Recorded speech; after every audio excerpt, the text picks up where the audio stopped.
পশ্চিমবঙ্গে 70% হিন্দুদের বাস, কিন্তু আমাদের সৌভাগ্য যে এই কিছুদিন আগে পবিত্র ঈদ কিংবা তাদের যে এই পরব, সব থেকে বড় পরব চলে গেল, সেখানে কোনো রকমের হিংসার মতো ঘটনা ঘটে না।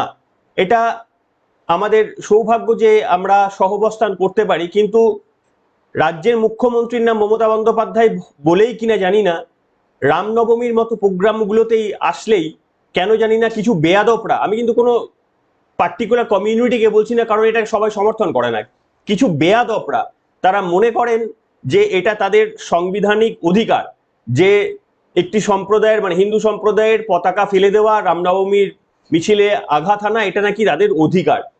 যে ভিডিওটা দেখিয়ে শুরু করলাম সেটা হচ্ছে জঙ্গিপুরের, মুর্শিদাবাদের জঙ্গিপুরের ভিডিও।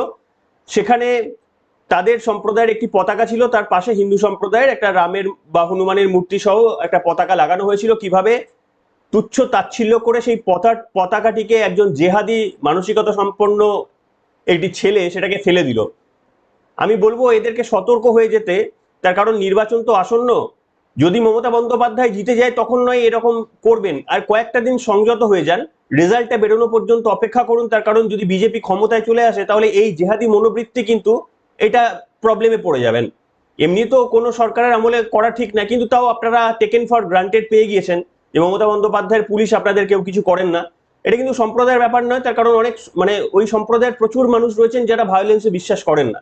আমি আপনাদের সামনে আজকে বর্ণনা করব যে নির্বাচন কমিশন অসাধারণ পদক্ষেপ নিচ্ছে, প্রায় প্রত্যেক দিনই নিয়ম করে বলার সুযোগ পাচ্ছি, এটার জন্য আপনারাও আনন্দিত হন। গতকাল আমি আপনাদের সামনে বলেছিলাম যে পশ্চিমবঙ্গে আদেও নির্বাচন কি সম্ভব রাষ্ট্রপতি শাসন ছাড়া, তার কারণ বাসন্তীর একটি ঘটনা এবং আরো কয়েকটি ঘটনা দিয়ে উল্লেখ করেছিলাম। এবং আমাদের সৌভাগ্য নির্বাচন কমিশন একেবারেই পদক্ষেপ নিল সেই আইসির বিরুদ্ধে, কড়া তাকে তো সাসপেন্ড করেছে এবং তার বিরুদ্ধে বিভাগীয় তদন্ত শুরু করেছে। এছাড়াও একাধিক ঘটনা মমতা বন্দ্যোপাধ্যায়ের বিরুদ্ধে চার্জশিট দিতে চলেছে বিজেপি। দুর্নীতি প্রায় 30,000 কোটি টাকারও বেশি দুর্নীতির দায়ে তার বিরুদ্ধে চার্জশিট আনতে চলেছে বিজেপি। অসাধারণ আজকে খবরের ঝুলি নিয়ে আপনাদের সামনে আমি এসেছি প্রলয়, প্রত্যেক দিনের মতো। কিন্তু একটাই অভিযোগ যে কোথায় সাবস্ক্রাইবার বাড়ছে না কেন? আপনাদের কাছেই তো দাবি করব, যদি সাবস্ক্রাইবারটা এই ওই একই জায়গায় রয়ে গেছে লাস্ট 6 মাস ধরে, তাহলে কি করে হবে? কোন মোটিভেশন নিয়ে খবর আনবো আপনাদের সামনে? একটু এখানে হেল্প করুন। কেন আমাকে বলতে হয় প্রতিদিন? একটু কেন আপনারা নিজে থেকে করেন না? এইটুকু দাবি তো ভাই হিসাবে, দাদা হিসাবে, বন্ধু হিসাবে করবো আপনাদের কাছে। এনিওয়ে, দেখুন আমি আপনাদের সামনে যে প্রথম যে তথ্যটা দেব, একটা ভিডিও দিয়েই আরো একটা শুরু করি। তার কারণ পশ্চিমবঙ্গের পরিস্থিতিটা ঠিক কি সেটা বোঝানোর জন্য এই ভিডিওটাও আপনাদের জানাটা প্রয়োজন। হয়তো অনেকে দেখেছেন, যারা দেখেননি একবার দেখুন ভিডিওটা। সৈকতদা কি হয়েছে তুমি বিস্তারিত বলো। দেবনাথ ইনস্টিটিউশনে আমি আমি ট্রেনিং করতে এসেছি।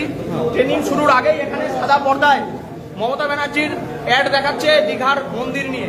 আমি অবজেকশন করেছি, আরো আমার অনেক দাদারা ছিলেন, এই যে এই দাদাও অবজেকশন করেছে, আরো অনেক দাদা এখানে ছিলেন তারা অবজেকশন করেছে। আমরা বলেছি যে এটা নির্বাচনী বিধিভঙ্গ হচ্ছে,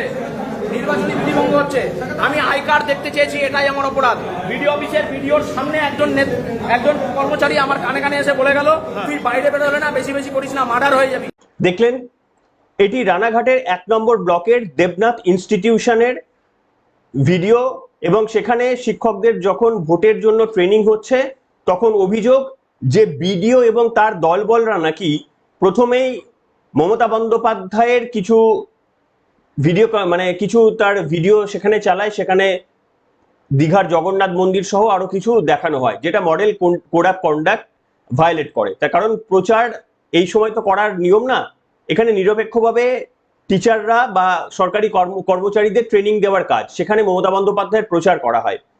যখনই এই ভদ্রলোক, তিনি একজন টিচার, তিনি বিরোধিতা করেছিলেন, তাকে ঘিরে ধরে মারধর করা হয়। যারা মারধর করেছেন তাদের পরিচয় এখনো পর্যন্ত জানা যায়নি, এমনকি খুনের হুমকি পর্যন্ত দিয়েছেন, এবং এটা লিড করেছেন একজন বিডিও। এই হচ্ছে পশ্চিমবঙ্গের পরিস্থিতি। তবে এখনো পর্যন্ত নির্বাচন কমিশনের কোন রকমের সেই অর্থে খবর আসেনি। খুব শীঘ্রই খবর চলে আসবে, এদের বিরুদ্ধেও খবর চলে আসবে, আমরা নিশ্চিত। কেন নিশ্চিত এতটা হতে পারছি? গতকাল আমি আপনাদের সামনে দেখিয়েছিলাম যে বিকাশ সর্দার, বাসন্তীর বিকাশ সর্দার প্রচারের সময় সেখানে তৃণমূল কংগ্রেস ওই গায়ে পড়ে ঝগড়ার মতো করে কার্যত তাদের মিছিলে ছবি তোলার নাম করে উচ্ছৃঙ্খল পরিস্থিতি সৃষ্টি করে এবং তাদের বিরুদ্ধে বিভিন্ন রকমের উত্তক্ত করে কার্যত অত্যাচার করে, মারধর করে বিজেপি কর্মীদের, এবং পুলিশও সেখানে একজন পুলিশের এসআই মানে এএসআই এবং 5 জন কনস্টেবল তারা মার খেয়েছেন তৃণমূল কর্মীদের হাতে। এবং এই ঘটনার পর অভিযোগ ছিল যে কেন্দ্রীয়, আমি দেখিয়েছিলাম গতকাল আপনাদের সামনে, যে কেন্দ্রীয় বাহিনী থাকা সত্ত্বেও তাদেরকে অনেক পরে ডাকা হয়েছে এবং মাত্র 2 সেকশন, যতটা যত কোম্পানি ডাকা উচিত ছিল সেটা তারা ডাকেননি, খুব কয়েকজনকে তারা ডেকেছিলেন। এই পরিস্থিতিতে গতকাল বলেছিলাম, আর তারপরে নির্বাচন কমিশন একেবারে কড়া পদক্ষেপ নিয়ে নিয়েছেন। কি পদক্ষেপ নিয়েছে না, ওখানকার যিনি আইসি রয়েছেন অভিজিৎ পালের বিরুদ্ধে কড়া ব্যবস্থা নেওয়া হয়েছে, তাকে সাসপেন্ড করা হয়েছে এবং তার বিরুদ্ধে বিভাগীয় তদন্তের নির্দেশ দেওয়া হয়েছে। এই হচ্ছে নির্বাচন কমিশন। ঘটনার সঙ্গে সঙ্গে অন্তত কিছুক্ষণ তারা যাচাইয়ের জন্য সময় নিচ্ছেন, তারপরে কড়া অ্যাকশন। অন্যান্যবার আমরা যেটা দেখতে অভ্যস্ত ছিলাম যে রিপোর্টের পর রিপোর্ট পাঠানো হতো, কিন্তু কোনো রকমের এখতিয়ার প্রতিক্রিয়া কিচ্ছু করা হতো না। হয়তো 100টা রিপোর্ট গেলে একটা ছোট্ট একটা পদক্ষেপ, একটা স্টেটমেন্ট আসতো। এখানে একেবারে একটা ছোট থেকে অতীব ছোট ঘটনাতেও কিন্তু এই ধরনের ব্যবস্থা নেওয়া হচ্ছে। এর ফলে কি বার্তা যাচ্ছে? এর ফলে বার্তা এটাই যাচ্ছে যে আপনি যদি এখনো ভেবে থাকেন যে মমতা বন্দ্যোপাধ্যায়ের হয়ে আপনি ব্যাট করে নির্বাচনে তাকে বৈতরণী পার করে দেবেন, তাহলে নির্বাচন কমিশন আপনার জন্য বসে রয়েছে, আপনার চাকরিতে থাকবে কিনা তাই সন্দেহ। এবার পুলিশ নিজের চাকরি বাঁচাবে না মমতা বন্দ্যোপাধ্যায়ের গদি বাঁচাবে, এই সিদ্ধান্ত তাদের নির্বাচনের আগেই নিতে হবে। মমতা বন্দ্যোপাধ্যায়ের গদি বাঁচাতে গেলে অসংসদীয় উপায়ে নিজের চাকরিটি থাকবে না, পরিবার সমেত কিন্তু না খেতে পেয়ে মরতে হবে। মানে যদি সেই কাজ করেন, নির্বাচন কমিশন তার ব্যবস্থা করছেন। আপনারা কি সাধুবাদ জানাবেন না? একটু লিখুন, একটু না, এরকম ভাবে হবে না। স্বাধীনতা যুদ্ধের দেখেছেন তো, এটা প্রত্যেক মানুষকে না নিজের কর্তব্যটা পালন করতে হবে। আপনার পাড়াতেও যে অসন্তোষ গুলো হচ্ছে, যে অন্যায় কাজগুলো হচ্ছে না, সেগুলো রুখে দাঁড়াতে হবে, সেগুলো নিয়ে বলতে হবে, রুখে দাঁড়াতে হবে, আইনের সাহায্য নিতে হবে।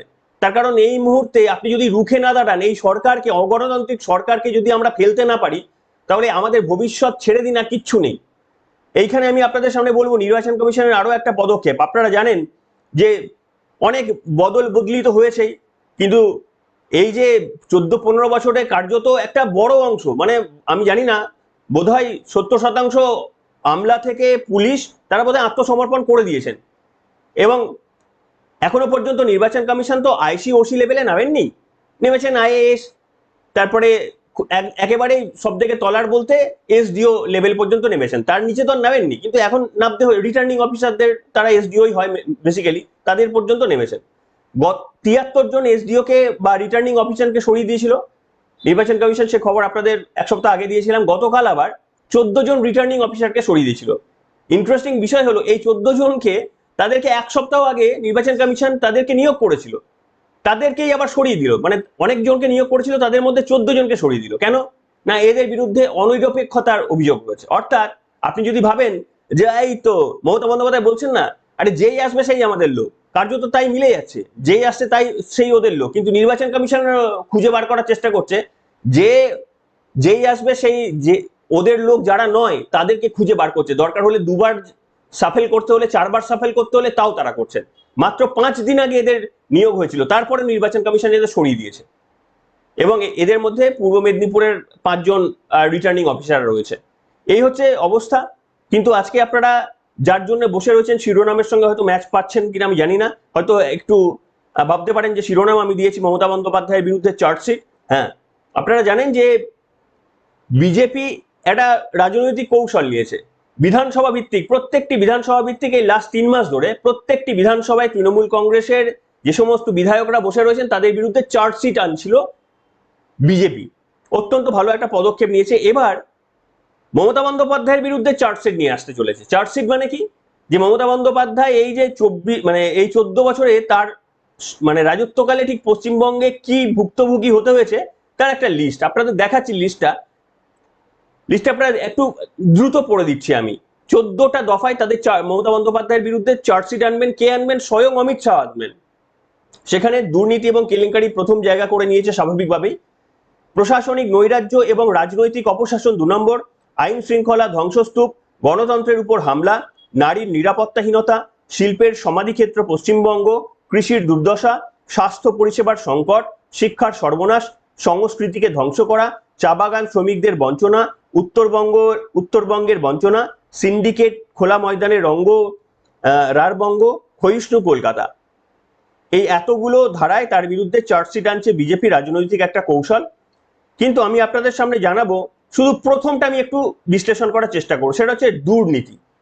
মমতা বন্দ্যোপাধ্যায়ের কি কি দুর্নীতি, বিজেপি তাদের চার্জশিটে কি কি সেই অভিযোগগুলো আনতে চলেছেন, যেগুলো আপনারা সকলেই পরিচিত, কিন্তু আমি আপনাদের সামনে দেখাবো। আপনারা একটু চেষ্টা করছি স্ক্রিনে আনার, যদি পারি আপনারা দেখবেন। প্রথম হচ্ছে রেশন কেলেঙ্কারি। জ্যোতিপ্রিয় মল্লিক, তিনি নাকি আবার টিকিট পেয়েছেন। 10,000 কোটি টাকার রেশন ব্যবস্থার বড় দুর্নীতি, 10,000 কোটি টাকার রেশন দুর্নীতি। এসএসসি স্ক্যাম, 26,000 চাকরি বাতিল, তাদের কাছ থেকে মানে টাকা নিয়েছিল, টাকা তুলেছিল তৃণমূল কংগ্রেসের এজেন্টরা। 26,000 প্যানেলের চাকরি বাতিল, যোগ্যদেরও চাকরি চলে গেল, আজকে তাদের খবর কেউ রাখে না। এসএসসি দুর্নীতি, মাফ করবেন, মানরেগা জালিয়াতি। মানরেগা জ্বালিয়ে 100 দিনের কাজের 25 লক্ষ ভুয়ো জব কার্ড, তাই দিয়ে তৃণমূল কংগ্রেস এবং তাদের বিভিন্ন ছোট বড় মাঝারি নেতারা টাকা তুলতেন বলে অভিযোগ। 25 লক্ষ ভুয়ো জব কার্ড। আবাস যোজনায় কাটমানি, বাড়ি পিছু 25,000 টাকা করে কাটমানি আবাস যোজনায়। ডিয়ার লটারি দুর্নীতি, 400 কোটি টাকার ডিয়ার লটারি, যেখানে অনুব্রত মণ্ডল সমেত তৃণমূল কংগ্রেসের কয়েকজনের মুখ এসেছিল, তারা নাকি লটারি জিততো। এখনো সেই লটারি চলছে, সাধারণ মানুষ টাকা কাটছে, কিন্তু সাধারণ মানুষের ভাগ্যে শিখে খুলছে না, খুলছে তৃণমূল কংগ্রেসের নেতাদের। এখানেও দুর্নীতি, ওইগুলোর ভেতরেও আরো অনেক দুর্নীতি এটা। আচ্ছা, এরপরে রয়েছে মিড ডে মিলের দুর্নীতি, 100 কোটি টাকার মিড ডে মিলের দুর্নীতি। রোজভ্যালি চিটফান্ড কাণ্ডের 17,520 কোটি টাকার দুর্নীতি। গ্রামীণ সড়ক দুর্নীতি 343 কোটি টাকার। বন্যা ত্রাণে দুর্নীতি মালদাহে 100 কোটি টাকার।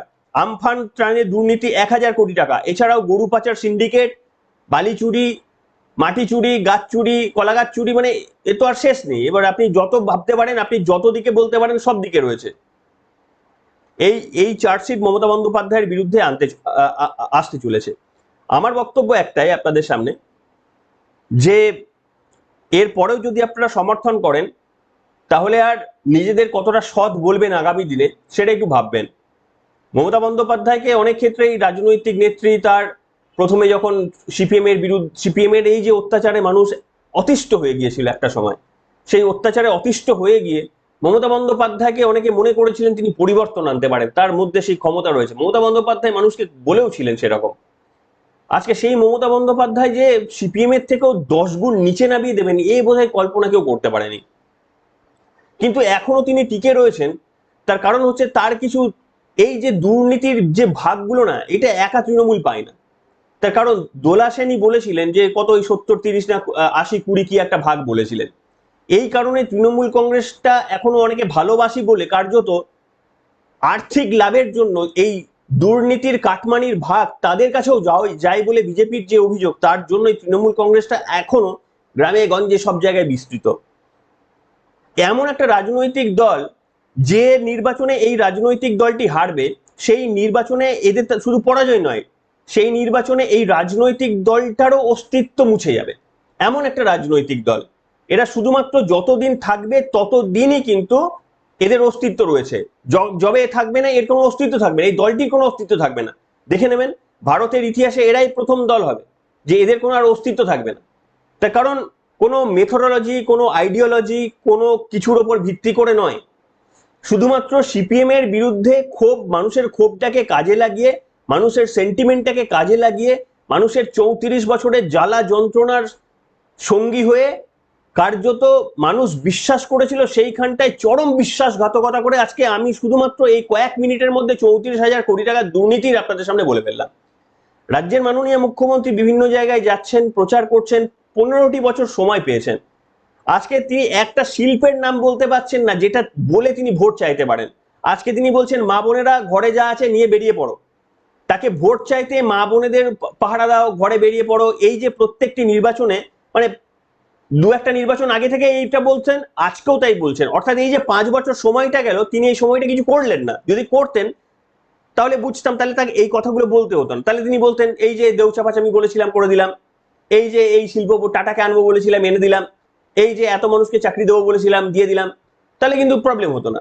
আজকেও মমতা বন্দ্যোপাধ্যায়কে আপনি দেখে নেবেন যে 2021-এর নির্বাচনী প্রচার, এবারের প্রচার, অভিষেক বন্দ্যোপাধ্যায়ের প্রচার দেখে নেবেন, যে প্রচারের কৌশল দেখুন। বিজেপির নেতাকে ডেকে আনুন, ওদের সমস্ত, ওদের বলুন জায়গা ঠিক করতে, ওদের বলুন জমি ঠিক করতে, ওরাই মঞ্চ বাঁধুক, আর ওরা 10 জন নেতাকে নিয়ে যাক, আমি একা যাব। তথ্য পরিসংখ্যানের খেলা হোক, আমি যদি 10 গোলে হারাতে না পেরেছি তো আমার নামই নয়, এরকম দেখবেন এই একই বক্তব্য তিনি আগেও বলতেন, তিনি এখনো বলছেন। অর্থাৎ কোনো কৌশল নেই, কোনো কৌশল নেই, কোনো রাজনৈতিক ভিত্তি নেই। 5 বছর আগে যে কথা বলতে হতো, আপনার তো 5 বছর সময় পেলেন, সেই কথা তো পরিবর্তনের সুযোগ এসেছিল আপনাদের কাছে।